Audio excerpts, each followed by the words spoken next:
should call my motherfucking manager. Talk to your ass one time, son. Yeah, go yell at that night. Hey. Riding this motherfucker, I'm certified. This motherfucking worry about shit. I'm damn right. There you go. I'm certified. Riding this motherfucker, I'm certified. This motherfucking worry about shit. Seattle Dustin here with SavLav.com. It gets no realer. I'm here with Swindle and Church Santana from Certified Outfit. How you guys doing tonight? Everything is good, man. Everything is good. Everything lovely. Yeah. The one and only illustrious Certified Outfit. Now The most prestigious, the most illustrious outfit. That is true. That is true. Now you guys are from Spokane. Can you guys tell me what it was like going up there? There's a lot of police. A lot of shit, a lot of activity, man. But I mean, for the most part, it's a secluded type of area, man. It ain't much around it, but you know, I mean, there was a lot of shit going on. So, I mean, it wasn't really much to it, you know what I'm saying? A lot of people came out there from California in the 90s. I mean, as far as we go, you know what I mean? There's a lot of street shit going on, but it wasn't really much to it. That's about it, man. That's true. If I may, anybody that's been out there in that period, like during the height of the dope era, and we talking late 90s, early 2000s, anybody that was in that scene or would know about it. Granted, it's not a big metropolitan area, but you know, and that's nothing to brag about or be proud about, but if you was on that level, then you know what was going down. So, Did you guys feel when you guys were growing up there that you stuck out like some bosses, like too much, like I'm too much of a boss to be out here at any given time? Or well, no, because just like anywhere, you gotta come up through the rankings regardless, wherever you are. So when you were a teenager, the majority of the black males out there, it was teenagers. I mean, it was a few going to school, but the majority of people was outside in the streets. So, I mean, as far as being a boss, nah. Like you never felt you're too bossy for it? No, you gotta put your work in. Right. Yeah. It's like if you was playing basketball or something, the same shit. But it come a point in life, right, where, you know, when you outgrow the fish tank and you got to move on and you got to spread the game out. But when you're young, you coming up, you still soaking it up, you still learning. So, you know, you got guys. Myself, I was fortunate to have some quality guys that was raising me and grooming me properly, man, giving me some good quality game. But eventually, there come a point when, you got to go on and take the show on the road, you know. Now, how did you guys meet? In the street. Yeah. You know, met through some mutual people. We didn't even start really messing around with the music until later on. You know what I mean? So it was just mutual respect in the street, and then eventually, you know, we started talking about some music, and you know, it clicked off into that. You know what I mean? Sometimes things just happen naturally. So it wasn't really a big transition. We was already cool with each other, but then when the music came along, it all happened naturally anyway. You know what I mean? It just all worked out. So like out of your partners, were you guys the ones with the bars? We got spitting bars and nobody else? This nigga had bars. Yeah, I done came a long way, so you know, I mean, there's a lot of progression that didn't happen. Right. Nah, he was the one with the bars. I'm gonna be honest, man. Like, if I tell you the truth, it sound like bragging. So this with all due respect to, because there was some cats out there that was gassing, you know. But if anybody was out there gassing during that time, like now everybody rap, but back then only the people that actually could rap would rap. It wasn't popular to be a rapper. You know, we was in the street, we was hustling, we was doing a bunch of other shit. So if you was a rapper, you almost, I mean, like, that wasn't nothing that people would look up to you for, unless you was really good. So I was gassing. So I used to gas at parties and shit. And if anybody came through the city and they say, like, oh, this nigga be gassing, somebody would call me. Somebody gonna page me and be like, hey man, this nigga at the party. They gonna pay. Yeah, so we gonna date this thing. That's how old this shit is. Somebody gonna page me on that motherfucking password thing. I'm gonna hit back and they gonna be like, oh, this nigga over at this party and shit. And so niggas used to pay my cab to come to a party and sit and bet a seat on the battle and shit. And I slayed the whole city over and over and over for a long time. Like, you know what I'm saying? It wasn't no other nigga in the city that was having tapes out. I'd go to the lab and record. So you just come like Mortal Kombat and just kill the party. Like, cats will buy you a taxi just to spit some bars. Yeah, because I'm gonna be like this. Just to shit on niggas. Back then, right? I'm a teenager, so back then nigga gonna hit me, tell me I'm rapping and shit. I'm like, nah, nigga, I'm at the spot. So if it ain't about money, I ain't fucking with it. Okay, I'll pay your cab, nigga, and it's a note on it. All right, I'm gonna come get him. Man, that's crazy, bro. Yeah. I never heard anything like that ever. You did now. Fucking over, but that's this right now. That's what I'm saying. Like, there was some guys that was fucking with me though. There was some guys that was giving me action. You know what I'm saying? But for the most part though, the most well-known, the most reputable, the most prestigious, the Grand Imperial, His Imperial Majesty Young Church was slaying all comers. Right. Back then. Arguably, you guys are the best rap duo to ever come out of the state of Washington. Yeah. You know, People's Chance. A lot of people call it the People's Chance, probably. I appreciate you saying that, so bro. how do you guys keep it together in this day and age where cats are beefing? You got Baby and Lil Wayne.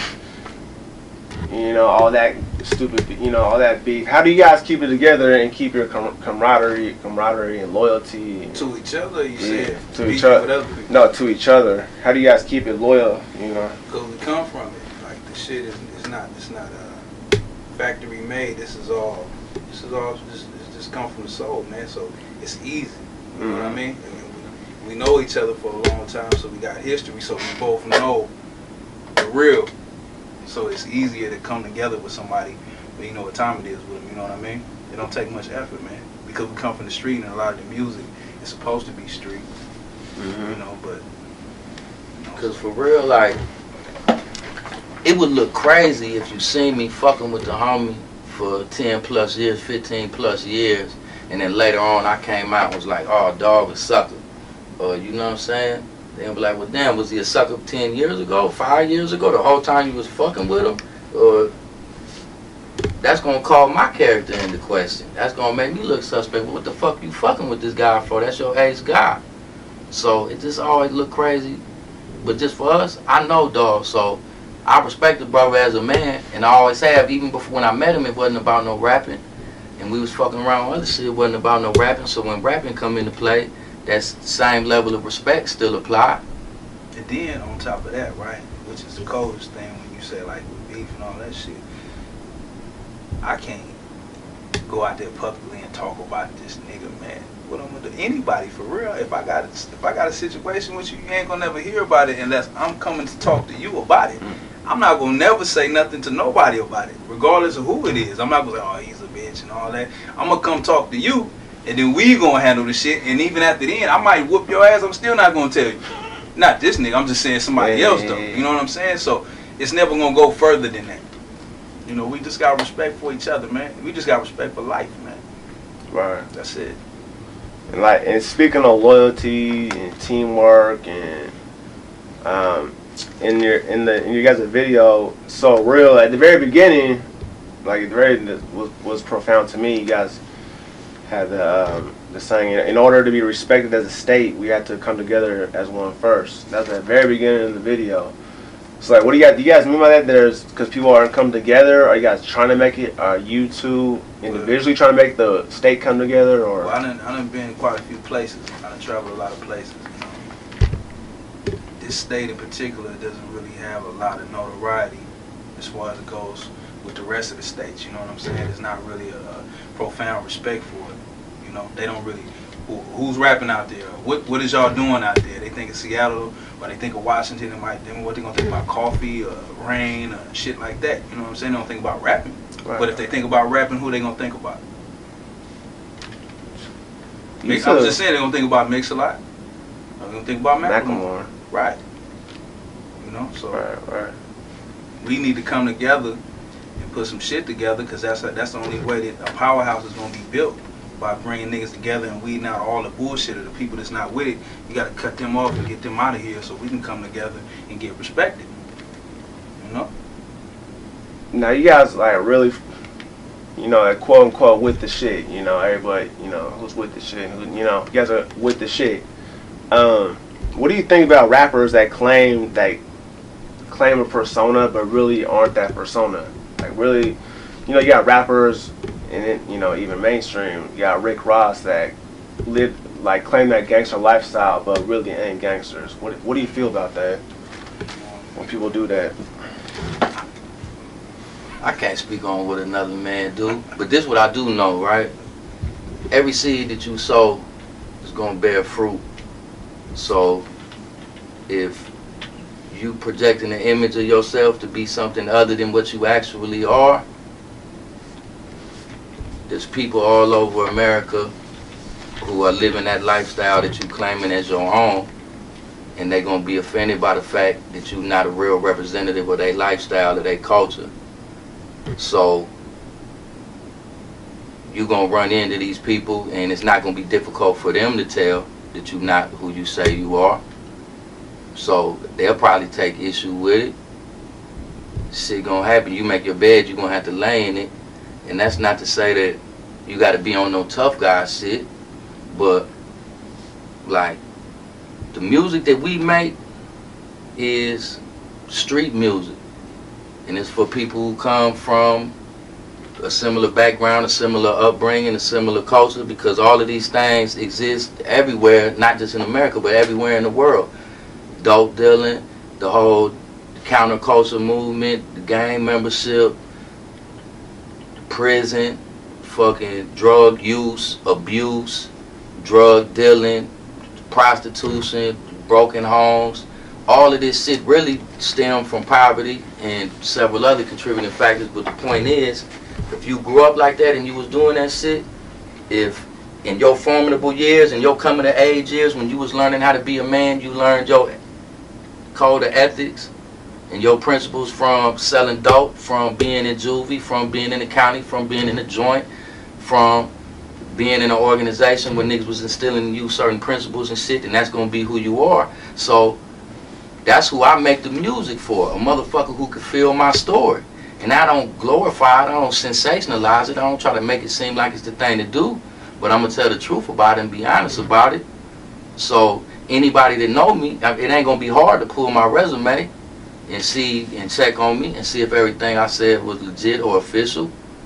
On top of that, why tell somebody if they fake? If you recognize that they fake, what the fuck? I mean, that's how I was taught. Well, I'm gonna tell you that you fake, nigga. If I see that you fake, I'm not gonna go tell you that you fake. I just understand and recognize that you fake. So that's not gonna bother me none. That just make it easier for me to understand what you are. You're just like in the jungle. So I'm seeing what kind of prey you is or what kind of animal you is. I'm not finna tell you this shit. For what? Man, what the fuck do I benefit by coming to tell you that I realize that you fake? Nigga, be fake.